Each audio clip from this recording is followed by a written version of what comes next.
ઊંધા ગેસની સમસ્યા એકાદ વર્ષથી હોય અને આપણી સારવારથી સંપૂર્ણપણે 100% રાહત થઈ ગઈ એવા નૌશાદભાઈ મારી સાથે છે.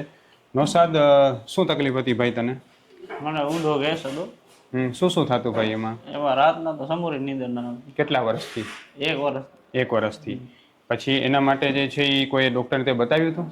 5 ડૉક્ટરથી દવા લીધી હતી. 5 ડૉક્ટરને બતાવ્યું હતું અને એનાથી કાંઈ ફરક પડતો કે શું થતું? કાંઈ ફરક ન પડતો. કેટલી ગોળી ખાવી પડતી રોજની? રોજની 2-3 હતી. 2-3 ગોળી ખાવી પડતી. અને પછી જ્યારે આપણી પાસે આપણી અહીંયા હોસ્પિટલની ખબર કઈ રીતે પડી? ઇન્સ્ટાગ્રામમાંથી જોયો તો. પછી જેમ બધા પેશન્ટને એકદમ સારું થઈ જતું એટલું જ તને સારું થઈ ગયું ભાઈ? સારું થઈ ગયું. હવે મને કે ભાઈ શું શું તકલીફ કેટલા વર્ષથી કેમ થતી હતી? પહેલે એમ ખાવાનું જ ન ભાવે, પેટ ભારી ફૂલ. પછી જેમ તેમ થોડો ઘણો ખાઈને રાતના સૂઈએ એટલે ઘડી વારે આંખ ખુલી જાય ને ધબકારા ફૂલ વધી જાય. ગભરામણ થવા માંડે. હા, ગભરામણ ફૂલ થાય, ઊંઘ જ ના આવે સમૂહની. કેવી ગભરામણ થાય? એટલે એમ થાય જાણે એટેક આવી જાય. હા, એવો જ થતો. એટલે બીક લાગે પછી? બીક લાગે. અને પેટ એકદમ ફૂલ થાય, એસિડિટી થાય, પેટમાં ખૂબ બળતરા થાય? એસિડિટી થાય, મોઢામાં ખારો પાણી આવી જાય એવી. બરોબર. અને બળતરા થાય પેટમાં બહુ? બળતરા થાય, છાતીમાં બળતરા થતી. બરોબર. હવે આટલી નાની ઉંમરે તને એકાદ વર્ષથી શરૂ થયું તો પછી તે અલગ અલગ ડોક્ટરને બતાવ્યું તો ડોક્ટરે શું નિદાન કર્યું હતું? ડોક્ટર તો એમ જ ગેસ ને એસિડિટી છે, બીજું નહીં. એમ જ કહેતા ગેસ એસિડિટી ને એની દવા આપે. તો એ દવાથી કેટલી રાહત રહેતી? એ થોડા એટલે તેમ દવા. જેમ કે જો તને 1 વર્ષથી તકલીફ હતી, તને 2-3 ગોળી એસિડિટીની ખાવી પડતી રોજ, બરોબર છે, 4-5 ડોક્ટર આપણે બદલ્યા હોય તો એમાં જેટલો ફાયદો ન થયો વર્ષમાં એટલો આપણી 15 દિવસની દવાથી ફાયદો થઈ ગયો? 100% થઈ ગયો. બરાબર. તો આપણી જે 15 દિવસની દવા કરી, એક બસ્તીકરમાં સારવાર તે કરાવી તો કેટલા ટકા સારું લાગે તને અત્યારે? 100%. કાંઈ પ્રોબ્લેમ જ નથી. હવે એસિડિટીની ગોળી કોઈ ખાવી પડે છે? બરાબર. હવે પેલા જેવી ગભરામણ એવું થાય છે? ના. બરાબર છે. આપણી જે ટ્રીટમેન્ટ તે પંચકર્મ કરાવી એનાથી કેવું લાગતું હતું? એનાથી સારું જ લાગે. પેટ હલકું થયું હોય? હલકું થઈ ગયું, આખો શરીર ફ્રેશ થઈ ગયો. એમ ને. હું ડૉક્ટર વિશાલ પંડ્યા, એક MD આયુર્વેદ ડૉક્ટર છું. મેં મારો 10 વર્ષ સુધીનો MD આયુર્વેદનો અભ્યાસ જામનગરની વિશ્વ પ્રસિદ્ધ આયુર્વેદ કોલેજમાંથી કરેલો છે. 2011થી એટલે કે છેલ્લા 13 વર્ષથી હું ગાંધીધામ કચ્છ ખાતે NABH માન્યતા પ્રાપ્ત પંચકર્મ આયુર્વેદ હોસ્પિટલ ચલાવું છું. અમે 2 રીતે સારવાર કરતા હોઈએ છીએ. સૌથી પહેલાં તો કચ્છ કે એની આસપાસના દર્દીઓએ હોસ્પિટલમાં રૂબરૂ બતાવવા માટે આવવું, અને બીજું કચ્છથી દૂર રહેતા દર્દીઓ માટે ઘર બેઠા ઓનલાઈન દવા પણ મંગાવી શકે છે.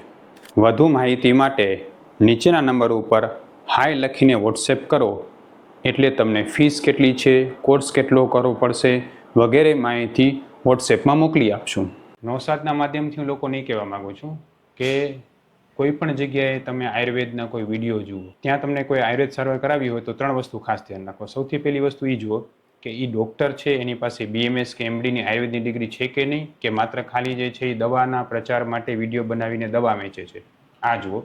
બીજા નંબરે તમારે એ જોવું જોઈએ કે તમારા જેવા રોગ મટાડેલા એની પાસે વિડીયો છે, રિવ્યૂ છે, એવા કોઈ એની પાસે જે છે અનુભવ છે કે નહીં કે જે તમારા રોગની ચિકિત્સા કરી શકે. જેટલા વધારે અનુભવ હોય એટલું તમારા માટે વધારે સારું. ત્રીજા નંબરે ખાસ એ જુઓ કે તમને તમારી પ્રકૃતિ પ્રમાણે દવા થવી જોઈએ. નૌશાદ, આપણી દવા તમને ક્યારે ગરમ પડી? ના.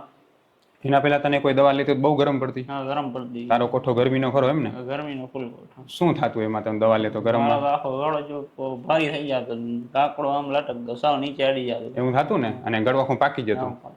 ઘણા બધા પેશન્ટને એવી ફરિયાદ હોય છે કે દવા લે એટલે એને ગરમ પડે અને એનું ગળું પાકી જાય. નૌશાદને પણ આ ફરિયાદ હતી, એને ખૂબ ગરમીનો કોઠો છે. ખાસ તમને હું નૌશાદના માધ્યમથી કહેવા માગીશ કે તમને કોઈ પણ પ્રકારે તમે આયુર્વેદ દવા લેતા હો, ભલે તમે કોઈ ડૉક્ટર પાસે લેતા હો, કોઈ મેડિકલ સ્ટોરમાંથી લેતા હો, તમે કોઈ પોતાના હાથે ખાંડીને લેતા હો કે ઓનલાઈન મંગાવતો ગમે તે, પણ યાદ રાખો દવા તમને ગરમ ન પડવી જોઈએ. જો તમને દવા આયુર્વેદની ગરમ પડે છે તો એ તમારી પ્રકૃતિ પ્રમાણે દવા થયેલી નથી, એટલે તાત્કાલિક બંધ કરો, નહીંતર નુકસાન થઈ શકે છે.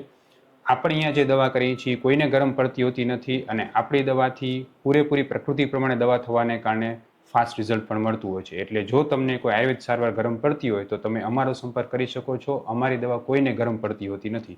નૌશાદ, આપણી દવા ક્યારે ગરમ પડી? ના, કોઈ નહીં.